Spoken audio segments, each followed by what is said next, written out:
Okay, Dr. Sang Sang, I'm here with you. My name's Ed. Yes. We're here to discuss bad debt expense and Del Mar College. Ooh, that's my favorite topic. Well, you've been pursuing it for over a year now. I've got your August 14th, 2013 letter to Dr. Mark Escamilla asking for, actually, maybe you can summarize it. Okay, what I'm trying to do is at a workshop, budget workshop, prior to August the 14th, 2013, one of the administrators, Dr. Lee Sloan, who at that time was the Vice President of Finance and I think it was Business, Finance, and Administration, said during the workshop that accounts receivables were only written off after all collection efforts were exhausted. So I wanted to find out, since I had heard through the grapevine that maybe that was not exactly what was going on. So I asked for certain documents. There were two major brands of those, okay? All documents from January 2003 to present related to any and all activity in general ledger account styled allowance for doubtful accounts, or any related accounts used for reducing accounts receivable without benefit of collecting them. And then, you know what that's all about. And essentially, I wanted all of the return receipt cards, the green cards, because I wanted to make sure that they were making a valid attempt at collection. So that's what I asked for on that date. And to clarify, an accounts receivable is an asset to Del Mar. Right. That's something that a student, or in this case, a third party owes to Del Mar, so it's an asset. It's like if you own a car, that's your asset. So Del Mar owns these assets. And what we're looking at is where they wrote them off because they couldn't collect them. We also want to know what procedures they went through to attempt to collect these assets. Right. So, you wrote the Public Information Act request. I went with you to visit Del Mar because Dr. Sloan had said, well, here's a letter from Dr. Sloan. Yeah, that's the one where he indicated that he had the documents ready for us to view. And we went in there, and he did. He had, in fact, massive amounts of documents. Mm-hmm. Yeah, well, you can imagine 3 or 10 years worth. If we'd stood those documents up in one stack, it would have exceeded 5 feet. Mm-hmm. Right. We went through those. We spent a couple of hours there. We went through those documents. Nothing was redacted. No. We saw no green cards. Now, I've collected a lot of accounts receivable during my tenure as an accountant, and I always sent certified return receipt requests. Right. Mm-hmm. We saw none, 0. No. And then we stumbled on this thing. That's a memo from Vice President of Administration, Finance, and Student Services, Dr. Lee Sloan, Right. to Dr. Mark Escamilla. Now, the odd thing, several odd things on this memo. Write-offs and defaults. They're writing off third-party bad debts. Okay. Now, a third-party bad debt is not a student bad debt. No. That's somebody that owes the college money. Mm-hmm. And attached to this memo was this summary Right. that identifies $185,750.64 in third-party bad debts. Right. Now, first of all, I thought that was odd. Why do these people not pay their bills? And then we went through it, Mm-hmm.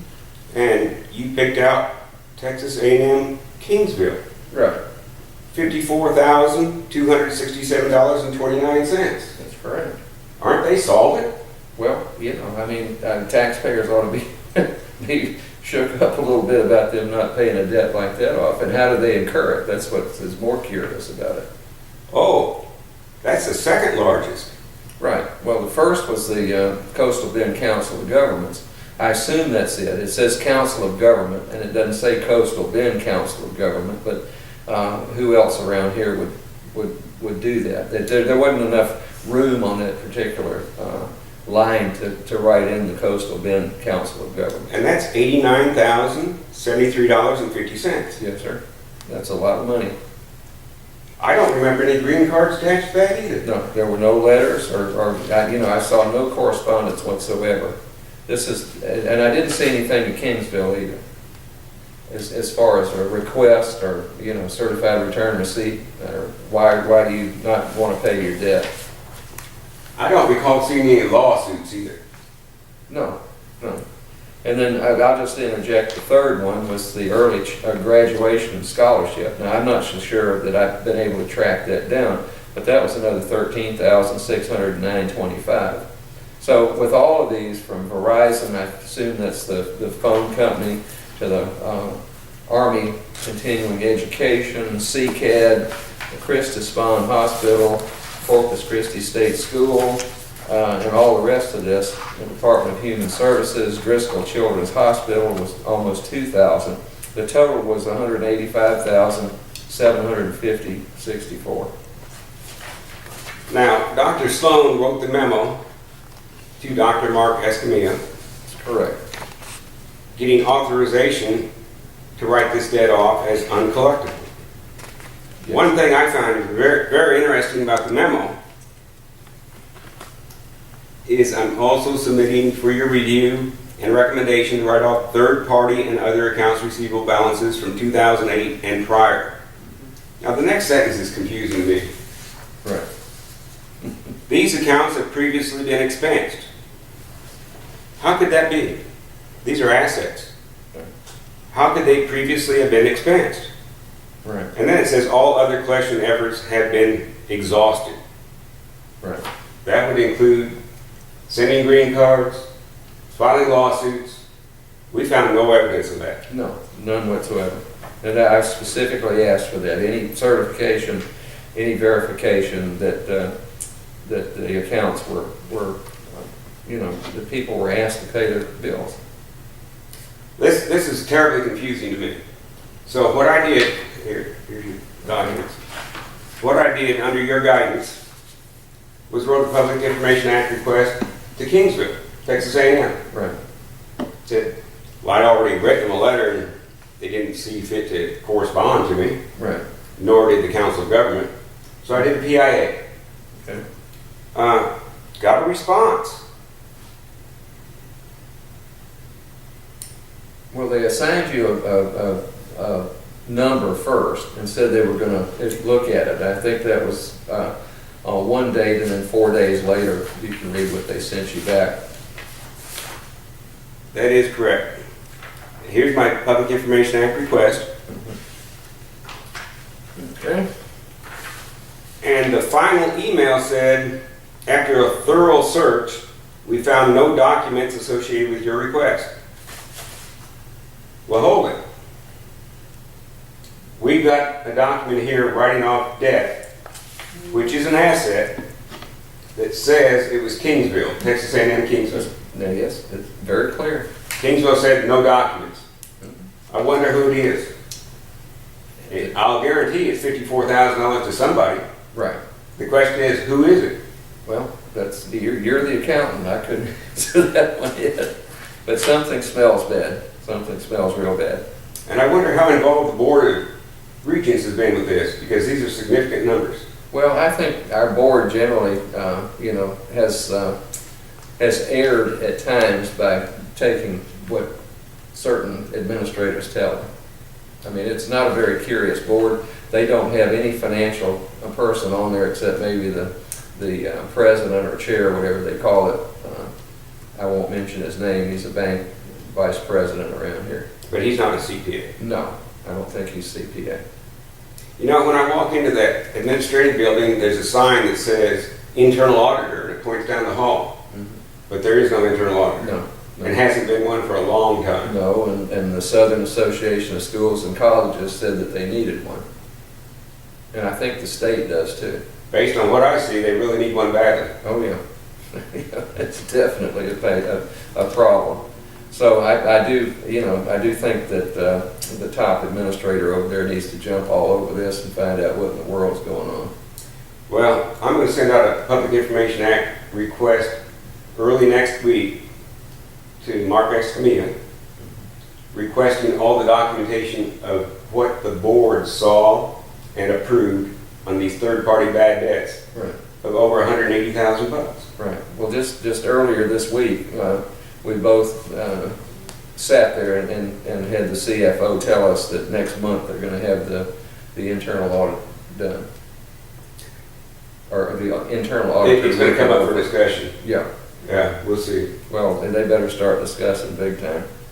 That's $1 late. Day late, Day dollar late. short.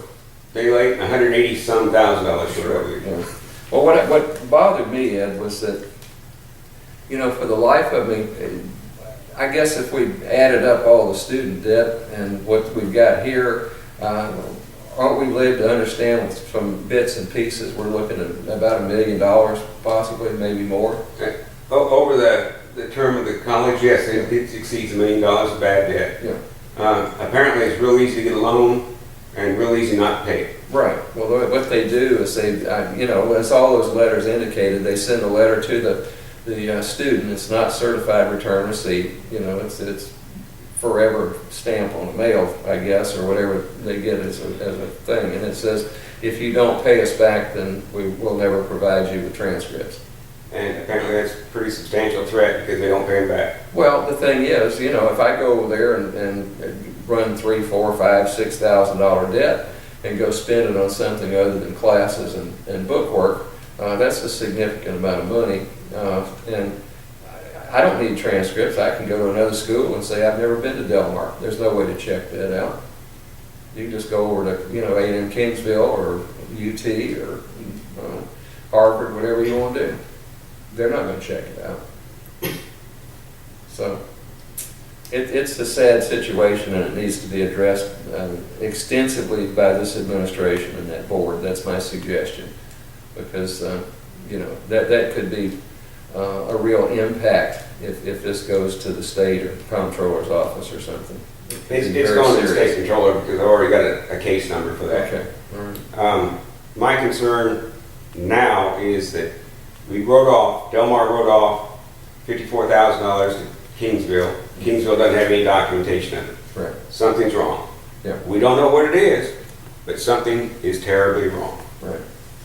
Well, I guess we'll just keep the public informed in this manner. That's the only thing I know to do. I've done it for years, and it seems to have worked most of the time. We'll post a follow-up shortly. Thank you. Okay. Thanks.